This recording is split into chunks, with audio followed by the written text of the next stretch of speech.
الحمد لله نحمده ونستعينه ونستغفره ونعوذ بالله من شرور أنفسنا ومن سيئات أعمالنا. من يهده الله فلا مضل له ومن يضلله فلا هادي له، وأشهد أن لا إله إلا الله وحده لا شريك له، وأشهد أن سيدنا وسندنا ومولانا محمدا عبده ورسوله. وقال الله تعالى في القرآن المجيد وفرقان الحميد: يا أيها الذين آمنوا اتقوا الله حق تقاته ولا تموتن إلا وأنتم مسلمون. صدق الله مولانا العظيم وصدق رسوله النبي الكريم، ونحن على ذلك من الشاهدين والشاكرين، والحمد لله رب العالمين. بزرگان محترم، برادران عزیز، قرآن پاک میں اللہ رب العزت نے ارشاد فرمایا: وَفِي الْأَرْضِ آيَاتٌ لِّلْمُوقِنِينَ أَفَلَا تُبْصِرُونَ وَفِي أَنفُسِكُمْ أَفَلَا تُبْصِرُونَ، کہ اللہ تعالیٰ نے زمین میں نشانیاں رکھی ہیں یقین کرنے والوں کے لیے، جو اللہ پر یقین رکھتے ہیں۔ وَفِي الْأَرْضِ آيَاتٌ لِّلْمُوقِنِينَ، ہم نے زمین میں نشانیاں رکھی ہیں یقین کرنے والے لوگوں کے لیے۔ وَفِي أَنفُسِكُمْ، اور تمہارے اپنی جانوں میں، تمہارے اپنے جسم میں ہم نے نشانیاں رکھی ہیں۔ افلا تبصرون، کیا تم لوگ غور نہیں کرتے؟ زمین میں اللہ تعالیٰ اپنی نشانی قدرت بیان فرما رہے ہیں۔ اللہ تعالیٰ فرما رہے ہیں کہ دیکھو میرے تک پہنچنے کا راستہ، میرے اوپر ایمان لانے کا ذریعہ صرف دعوت و تبلیغ نہیں ہے کہ کوئی آپ کو آ کر سمجھائے کہ دیکھو اللہ ایک ہے، اللہ کے احکامات کو مانو۔ خود کیوں غور نہیں کرتے؟ خود کیوں اللہ کو پہچانتے نہیں؟ مطلب یہ ہے کہ دیکھو آپ زمین میں غور کرو، زمین اللہ نے کیسی چیز بنائی۔ انسان کو اللہ نے پیدا کیا مٹی سے، انسان کی ساری ضرورت اللہ نے مٹی سے وابستہ کی۔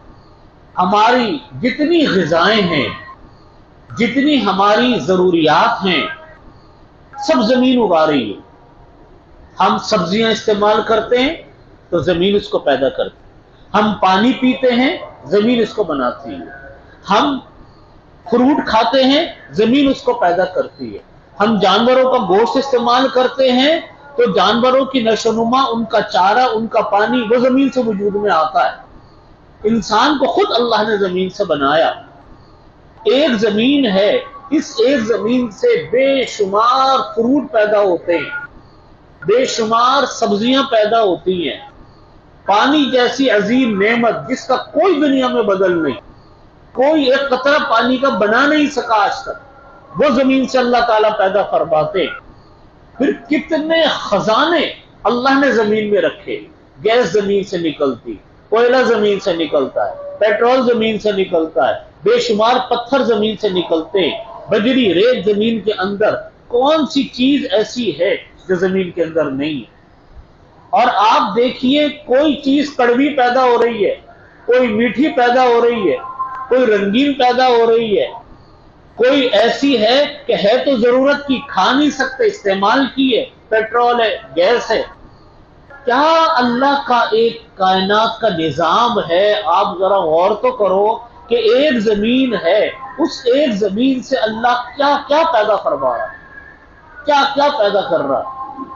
اللہ تعالیٰ فرماتے کہ تمہیں میرے تک پہنچنے کے لیے، اللہ رب العزت فرماتے تمہیں میرے تک پہنچنے کے لیے کوئی سمجھانے کیوں آ رہا ہے؟ اللہ کے رسول ضرور آئے، قرآن پاک ضرور نازل ہوا، لیکن اپنی بھی تو عقل لڑاؤ کہ یہ خالق کون ہے، یہ مالک کون ہے، اتنی قدرتوں والا، اتنی نعمتوں والا، اتنی نعمتیں دینے والا، اور پھر اعلان کر رہے ہیں اللہ تعالیٰ کہ دیکھو رزق میرے ہاتھوں میں ہے، تمہارے ہاتھوں میں نہیں ہے۔ ان اللہ هو الرزاق، اللہ رزاق ہے، ذو القوت المتین، متین ہے، قوت والا ہے، وہ اللہ وہ ہے۔ ایک ایک چیز پر غور کرو تو آدمی کو اندازہ ہوتا ہے کہ میں بندہ ہوں خالق کائنات کا، میں بندہ ہوں رب کائنات کا جو ہمارا پالنے والا ہے۔ تو جو اللہ مجھ کو بغیر مانگے اتنا رزق دے رہا ہے، جو اللہ مجھ کو بغیر مانگے کیا کچھ، اگلی آیت میں فرمایا وفی انفسکم، اپنی جان پر تو غور کرو، سر سے لے کے پیر تک جو ہمارا جسم ہے، اس کو علماء نے لکھا یہ عالم اصغر ہے، چھوٹی دنیا ہے یہ انسان کا جسم۔ علماء لکھتے ہیں یہ عالم اصغر ہے، چھوٹی دنیا، سر سے لے کے پیر تک۔ آپ ذرا غور تو کریں اللہ تعالیٰ نے مجھ کو کیسے کیسے اعضاء دیے بغیر مانگے، بغیر قیمت کے، جو میں ساری دولت خرچ کر کے بھی ان چیزوں کو حاصل نہیں کر سکتا تھا۔ ایک مرتبہ خلیفہ ہارون الرشید کشتی میں سفر کر رہے تھے۔ خلیفہ ہارون الرشید ان خلفاء میں سے تھے جن کی سلطنت میں سورج غروب نہیں ہوتا تھا، اتنی بڑی سلطنت تھی۔ جیسے اس زمانے میں برطانیہ تھا کہ اس کی سلطنت میں سورج غروب نہیں ہوتا تھا۔ ان کی سلطنت کا ایک اور واقعہ سناؤں۔ ایک مرتبہ خلیفہ ہارون الرشید بغداد میں تھے، بغداد ان کا پایہ تخت تھا، لیٹے ہوئے تھے، قحط سالی چل رہی تھی بغداد کے اندر، تو بادل آئے تو خلیفہ کو یہ امید تھی کہ برسیں گے تو قحط سالی ختم ہوگی، لیکن بادل آ کے چلے گئے۔ خلیفہ ہارون الرشید نے بادلوں کو خطاب کر کے کہا کہ اے بادل تو کہیں بھی جا کے برس جا، بدلنے کے بعد جو اس کا ٹیکس آئے گا وہ ہمارے بغداد میں ہی آئے گا۔ اتنی بڑی سلطنت اللہ نے دی۔ تو خلیفہ ہارون الرشید کشتی میں سفر کر رہے تھے، پانی مانگا کہ مجھے پانی دے۔ خلیفہ ہارون الرشید کے ساتھ ساتھ ایک بزرگ ہوتے تھے، مجذوب تھے، جن کو بہلول مجذوب کہا جاتا تھا۔ تو بہلول مجذوب نے خلیفہ ہارون الرشید کو کہا کہ مہلن یا امیر المومنین، امیر المومنین تھوڑی دیر ٹھہر جائیے۔ وہ رک گئے، کہا کہ آپ یہ پانی پی رہے ہیں، اگر میں آپ کو ہم پانی پینے سے روک دیں، کوئی ایسی رکاوٹ آ جائے پانی نہ پی سکے، تو آپ کیا خرچ کریں گے اس پانی پینے کے لیے؟ خلیفہ نے کہا کہ میں اپنی آدھی سلطنت دے دوں گا پانی کے لیے۔ انہوں نے کہا ٹھیک ہے پانی پی لیجیے۔ جب انہوں نے پانی پی لیا تو بہلول مجذوب نے پھر پوچھا کہ خلیفہ یہ فرمائیے کہ اگر یہ پانی آپ کے جسم میں رک جائے اور جو اس کا فنکشن ہے اپنے فنکشن نہ کرے، جسم کے اندر جذب نہ ہو، جو خضرہ بن کر پیشاب کی شکل میں خارج ہوتا ہے وہ خارج نہ ہو، آپ کیا کریں گے؟ انہوں نے کہا کہ میں اپنی بقیہ آدھی سلطنت بھی دے دوں۔ تو انہوں نے کہا کہ امیر المومنین یہ دنیا کی پوری اتنی بڑی سلطنت جس پہ سورج غروب نہیں ہوتا، اس کی قیمت ایک پانی کے گلاس کے برابر بھی نہیں۔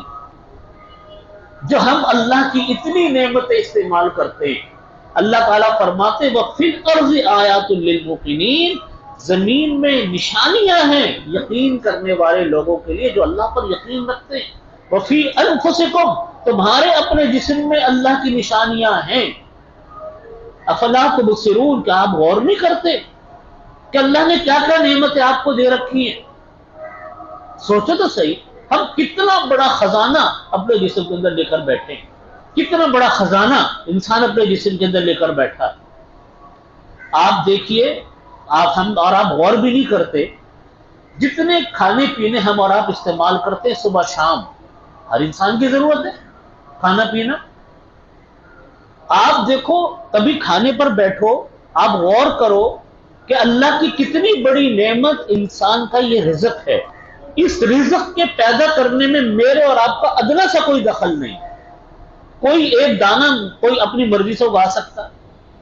کتنا رزق اللہ نے زمینیں بھر دی، بازار بھر دیے، آپ نکلو چاروں طرف فروٹ، سبزیاں، گوشت، کھانے پینے کی اشیاء، آٹا، دال، چاول بھری پڑی ہیں، منڈیاں، مارکیٹیں۔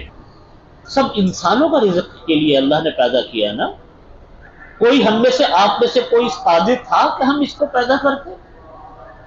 کوئی ہمارا اختیار نہیں. پھر وہ جب چیز بازار میں آ گئی، کہاں سے نکلی، پیدا ہوئی، ادھر گئی، کٹی، تیار ہوئی، بازاروں منڈیوں میں آئی، بازاروں میں آئی. آپ نے اور ہم نے اتنا کیا، وہ بھی اللہ نے ہماری جیب میں کچھ پیسے دے دی ہم کو، ہم بازار سے چیز اٹھا کے خرید لیں. بس ہم نے اتنا کیا. گھر والوں نے اس کا کھانا بنا لیا، اللہ نے ذائقہ ڈال دیا. اب اللہ کا نظام دیکھو، اللہ نے ہمارے اور آپ کے اندر بھوک پیدا کی. اگر یہ بھوک اور خواہش نہ ہوتی تو کبھی ہم کھانے کے قریب جاتے؟ کبھی بھی نہ جاتے. بھوک ہی نہیں. جب طبیعت خراب ہوتی ہے آدمی کہتا ہے مجھے بھوک ہی نہیں لگتی. جب کھانا سامنے آیا، یہ کھانے کو حلق سے اتارنا، کھانا ہم بسم اللہ الرحمن الرحیم پڑھ کر منہ میں نوالا رکھتے ہیں، یہ نوالا اللہ کی مرضی کے بغیر اتر سکتا ہے؟ کیسے کیسے کیمیکل لعاب کی شکل میں اللہ نے میرے اور آپ کے جسم میں پیدا کی، انسان اور جانوروں کے جسم میں پیدا کیے، جس کی وجہ سے وہ کھانا آپ کے حلق سے اتر کر معدے میں پہنچتا ہے. معدے کو حکم ہے کہ تم نے اس کا یہ کام کرنا ہے. وہ پورے انسانی جسم کے اندر اس کی تقسیم ہوتی ہے جیسی اس کی ضرورت ہو.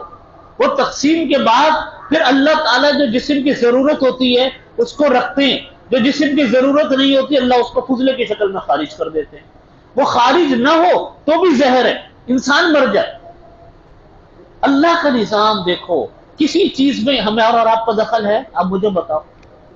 اللہ نے ہم سے اتنا مطالبہ فرمایا کہ دیکھو بسم اللہ الرحمن الرحیم پڑھ کر کھانا کھانا، تاکہ اس بات کی علامت کہ یا اللہ یہ رزق آپ کا عطا کردہ ہے، میرا اور آپ کی کوئی کمال نہیں ہے. ان اللہ والرزاق، اللہ رزاق ہے، قوت والا زبردست اللہ ہی ہے. اور جب کھانا کھا لو تو یہ دعا پڑھ لو، الحمدللہ الذی اطعمنا وسقانا وجعلنا من المسلمین. اے اللہ، تمام تعریفیں اللہ کی ہیں جس نے ہم کو کھلایا پلایا مسلمان بنایا. بس الحمدللہ کہہ دو. یہ دعا یاد نہ ہو تو اتنا کہہ دو یا اللہ آپ کا شکر ہے، آپ کا کرم ہے، اردو میں کہہ دو. لیکن اپنے رب کا شکر ادا کرو کہ اس نے ہمیں اور آپ کو رزق عطا فرمایا. جانور تو کچھ کہتا نہیں ہوگا، اللہ سے اس کی ہم کلامی تو ہوتی ہے، کیسے اللہ کا شکر ادا کرتا ہوگا، لیکن کرتا ہے، اللہ اس کو بھی دیتا. میرے بھائیوں، یہ ساری چیزیں ہم سب کے لیے ہیں کہ جو خالق کائنات، جو مالک کائنات ہمیں اتنا کچھ دے رہا ہے کہ پہننے کو کپڑا دیا، رہنے کو گھر دیا، بیوی دی، بچے دیے، بہن بھائی دیے، ماں باپ دیے، خاندان دیے. یہ انسان کی ضرورتیں ہیں. خاندان انسان کی ضرورت ہے. انسان محبت کا بھوکا ہے، اس کو ایک ہمدرد چاہیے، اس کو محبت کرنے والے چاہیے. اللہ نے ماں کی شکل میں، باپ کی شکل میں، بہنوں کی شکل میں، بھائیوں کی شکل میں، بیوی کی شکل میں، بیٹے اور بیٹیوں کی شکل میں، رشتہ داروں کی شکل میں، پورا خاندان اللہ نے آپ کو دیا، رزق دیا، کھانے پینے کو دیا، خوشیاں دی، سب کچھ دیا. اللہ تعالیٰ فرماتے ہیں کہ پہچانو کہ میں کون ہوں، میں تمہارا رب ہوں. میرا تم سے مطالبہ صرف یہ ہے کہ میرے احکامات کی پابندی کرو. دیکھو ہم اپنے گھر میں کوئی ملازم رکھتے ہیں، ہم اپنے ادارے میں کوئی ملازمت آتی ہے وہ رکھتے ہیں، اور اس کو تنخواہ دیتے ہیں نا، اور تو کچھ نہیں کرتے. تنخواہ دینے کے بعد کتنی پابندیاں اس کے اوپر لگاتے ہیں کہ آپ اس ادارے کے یہ بھی پابند ہوں گے، اس کے یہ بھی پابند ہوں گے، اس کے یہ کام بھی کریں گے، یہ کام بھی کریں گے، یہ ہمارا قاعدہ، یہ ہمارا ضابطہ، کرتے ہیں کہ نہیں کرتے؟ اس کو پابند، وہ نہیں مانتا تو ہم اس کے ناراض ہو جاتے ہیں. اللہ نے ہم کو جتنا انسان کسی ملازم کو دے سکتا ہے اس سے لاکھوں کروڑوں گنا اللہ نے ہمیں دیا، اور ہم سے کوئی لمبی چوڑے مطالبے بھی نہیں کیے. بس اتنا فرمایا کہ دیکھو میں نے جو تم کو حکم دیا میرے حکموں کو مانو، میرے رسول صلی اللہ علیہ وسلم نے جو تم کو حکم دیا اس کو مانو. اطیعوا اللہ واطیعوا الرسول، اللہ کی اور رسول کی اطاعت کرو. ما آتاکم الرسول فخذوہ وما نہاکم عنہ فانتہوا، جو اللہ کے رسول تم کو کہیں وہ لے لو، جو وہ منع کرے اس کو چھوڑو. یہ مطالبہ کیا. اور پہچانو کہ اللہ کیا کہہ رہا ہے. اللہ تعالیٰ فرما رہے کہ دنیا چھوٹی ہے، دنیا عارضی ہے، تمہیں یہاں اتنی تیاری کرو جہاں یہاں رہنا ہے، اور جہاں تمہیں دائمی رہنا ہے وہاں کی اتنی تیاری کرو. بس یہ اللہ تعالیٰ فرماتے ہیں. وَفِي الْأَرْضِ آیَاتٌ لِلْمُوقِنِينَ۔ اب آیت کا ترجمہ دیکھیے، زمین میں اللہ نے نشانیاں رکھی ہیں یقین کرنے والے لوگوں کے لیے، جو اللہ وحدہ لا شریک پر یقین رکھتا ہے، جو یہ یقین رکھتا ہے کہ نہیں یہ خود بخود چیزیں پیدا ہونے والی نہیں ہیں، ان کو پیدا کرنے والی ایک ذات ہے۔ وَفِي أَنفُسِكُمْ، تمہارے اندر بھی اللہ نے نشانیاں رکھی۔ انسان کی تخلیق کیا، تمام حیوانوں کی تخلیق کس طرح اللہ تعالیٰ فرماتے ہیں۔ آپ دیکھو، ایک پانی کی بوند سے اللہ نے ایک انسان کو پیدا کیا، کس طریقے سے وہ ماں کے پیٹ میں پرورش بچہ پاتا ہے، پہلے وہ خون کا لوتھڑا ہوتا ہے، پھر اس کے بعد اللہ تعالیٰ قرآن کریم میں فرماتے ہیں کہ پھر وہ کیا ہوتا ہے، خون جمع ہوا خون ہوتا ہے، پھر وہ گوشت کا لوتھڑا ہوتا ہے، وہ مضغہ، اس کو مضغہ کہتے ہیں، قرآن کریم میں اس کو مضغہ فرمایا، وہ لوتھڑا ہوتا ہے۔ لوتھڑے کے بعد پھر وہ اللہ تعالیٰ اس کے اندر روح ڈالتے ہیں، پھر اللہ تعالیٰ روح ڈالنے کے بعد اس کے اندر ہڈیاں پیدا فرماتے ہیں۔ 4 مہینے میں بچہ کی تخلیق اللہ پوری فرما کے روح ڈال دیتے ہیں، بچے کے اندر جان پیدا ہو جاتی ہے۔ اتنا سا بچہ، اتنا سا، لیکن ہر چیز اس کے اندر اللہ نے پیدا کر دی، دل اس کے اندر، گردے اس کے اندر، دماغ اس کے اندر، ہڈیاں اس کے اندر، ٹھال اس کے اندر، جو انسانی جسم میں ہوتا ہے۔ پھر وہ پرورش اللہ کے نظام کے تحت وہ پرورش پا رہا ہے، کسی انسان کا ادنا سا کوئی دخل نہیں۔ پھر ایک وقت آتا ہے اللہ تعالیٰ اس بچے کو پیدا فرماتے ہیں۔ جب بچہ پیدا ہوا، اب اس بچے کی پیدائش کیسے ہوگی؟ اللہ نے ماں کے دل میں ایسی محبت ڈالی، ایسی محبت ڈالی کہ اگر وہ محبت نہ ہوتی دنیا کا کوئی بچہ نہیں پل سکتا تھا۔ باپ کے دل میں محبت ڈالی، باپ کے دل میں محبت نہ ہوتی باپ کبھی اتنی محنت نہ کرتا اپنے بچوں کے لیے۔ کس طرح اللہ نے اس نظام کائنات کو چلایا، کس طرح ماں تربیت کرتی ہے، کس طرح ماں پرورش کرتی ہے، ایک آواز پر ماں دوڑتی ہے اور باپ اس کے لیے دن رات محنت کر کے ضروریات زندگی مہیا کرتا ہے، وہ بچہ پڑھ پڑھ کے جوان ہوتا ہے، کائنات کا حصہ بنتا ہے۔ اللہ تعالیٰ فرماتے ہیں یہ ہے وفی انفسکم، اپنے اندر غور کرو۔ محبت صرف انسان میں نہیں پیدا ہوتی، جانوروں میں محبت پیدا ہوتی ہے۔ جانور کی جو ماں ہے وہ بھی اسی طرح محبت کرتی ہے اپنے بچوں سے۔ خدا کا نظام، اللہ تعالیٰ فرماتے ہیں کہ تم سب چیزوں کو دیکھتے ہو، اپنی جانوں پر غور کرتے ہو، اپنے جسموں پر غور کرتے ہو، زمینوں پر غور کرتے ہو، سب کچھ کرتے ہو، لیکن اپنے رب کو نہیں پہچان سکے۔ اپنے رب کو یہ نہیں پہچان سکے کہ یہ مالک ہے، یہ خالق ہے، یہ لائق عبادت ہے، یہ نہیں پہچان سکے۔ یہاں کے انسان کی عقل ٹھپ ہو گئی۔ میں حیران ہوتا ہوں ان بڑے بڑے سائنسدانوں پر، حیرانی ہوتی ہے بڑے بڑے ڈاکٹروں پر، حیرانی ہوتی ہے بڑے بڑے ماہرین فلکیات کے اوپر، جو سارا کچھ نظام اپنی آنکھوں سے دیکھتے ہیں، لیکن دل میں یہ بات نہیں اترتی کہ اس کو پیدا کرنے والا اللہ۔ میں سری لنکا گیا، میں کئی مرتبہ ساتھیوں کو میں نے کہا دیکھو یہ انسان کی عقل یہ ہے۔ سری لنکا میں بدھسٹ ملک ہے، یہ سارے آپ کے جتنے بھی ایسٹرن ممالک ہیں یہ سارے کے سارے بدھسٹ ممالک ہیں، اکا دکا کے علاوہ۔ آپ کا یہ سری لنکا ہوا، بینکاک ہوا، تھائی لینڈ ہوا، یہ سنگاپور ہوا، یہ سارے ممالک بدھسٹ ممالک ہیں، برما ہے، بتوں کی پوجا کرنے والے، بدھ مت جس کو ہم کہتے ہیں۔ سری لنکا میں ایک بازار سے میرا گزرنا ہوا، وہ بتوں کا بازار تھا۔ میں نے ساتھیوں سے کہا مجھے منظر دیکھنے دو۔ بت بک بھی رہے تھے، شوروموں میں لگے ہوئے تھے، کولمبو کی بات، شوروموں میں بت لگے ہوئے، وہی بت بن بھی رہے تھے۔ وہاں پہ لوگ نا بتوں کو کاٹ کے ٹھوکا پیٹی کر کے ٹانگ اوپر رکھ کے ڈنڈے مار مار کے کیلے ٹھوک ٹھوک کے بت بنا رہے۔ میں نے لوگوں سے کہا دیکھو عبرت کا تماشا دیکھو، یہ اپنے ہاتھوں سے کاٹ رہے ہیں، اپنے ہاتھوں سے ان کو ڈنڈے مار رہے ہیں، اپنے ہاتھوں سے ان کو کیلے ٹھوک رہے ہیں، اور جب تیار ہو گیا کہتے ہیں یہ میرا خدا ہے، یہ ہم اس کی عبادت کریں گے۔ ارے بھائی، جو اپنے وجود کے اندر آپ کا محتاج ہو، جس کو آپ اپنے ہاتھوں سے بنا کر فروخت کر رہے ہو، کاٹ کاٹ کے لکڑیاں بنا رہے ہو، تم کہتے ہو یہ خدا ہے، یہ کہاں سے خدا آ گیا؟ یہ خدا بننے کے لائق کیسے ہو گیا؟ پڑھے لکھے لوگ، تعلیم یافتہ لوگ، ڈگری ہولڈر لوگ یہاں آ کے عقل ان کی جواب دے گی، اس کو خدا مان بیٹھے۔ یہ نہیں دیکھتے کہ اس بت نے پیدا کیا کیا پیدا کیا اس بت۔ یہ بت اپنے وجود میں تمہارا محتاج، اپنے فروخت ہونے میں تمہارا محتاج، جہاں کھڑا کر دیا وہ ساکت و جامد، کبھی اس کی کیل نکل رہی ہے، کبھی اس کا وہ لکڑی ٹوٹ رہی ہے، یہ بت، یہ خدا بن سکتا ہے؟ استغفر اللہ ربی من کل ذنب وتوب۔ اللہ سے پناہ مانگو۔ اللہ کو نہیں پہچان سکے، خالق کو نہیں پہچان سکے، نہیں پہچان سکتے تو اللہ کی کتاب پڑھ لو، اللہ کیا فرما رہا ہے، تم حدیث پڑھ لو، اللہ کیا فرما رہا ہے۔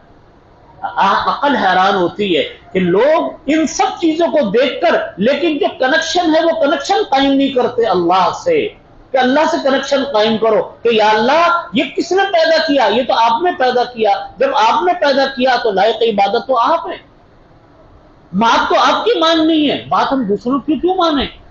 اسی لیے علماء نے لکھا ضابطہ ہے کہ اللہ کے حکم میں اور دنیا کے قوانین میں کبھی کنفلکٹ ہو جائے، کبھی تضاد ہو جائے، اللہ کا حکم فائق ہے۔ لا طاعت لمخلوق فی معصیت الخالق، مخلوق کی طاعت واجب نہیں ہے جہاں پر خالق کی معصیت ہو رہی۔ یہ دو آیتیں ہیں، وفی الارض آیات للموقنین، زمین میں اللہ نے یقین والوں کے لیے نشانیاں رکھی، وفی انفسکم، اپنے اوپر بھی تو غور کرو، اللہ تعالیٰ نے کیسے تمہارے اندر عجائبات قدرت رکھیں، خون، جسم، ایک ایک عضو انسان کا ایسا ہے کہ وہ ذرا سا جب ہلتا ہے تو انسان کو پتہ چلتا ہے کہ ہم کیا نعمت لے کے بیٹھے۔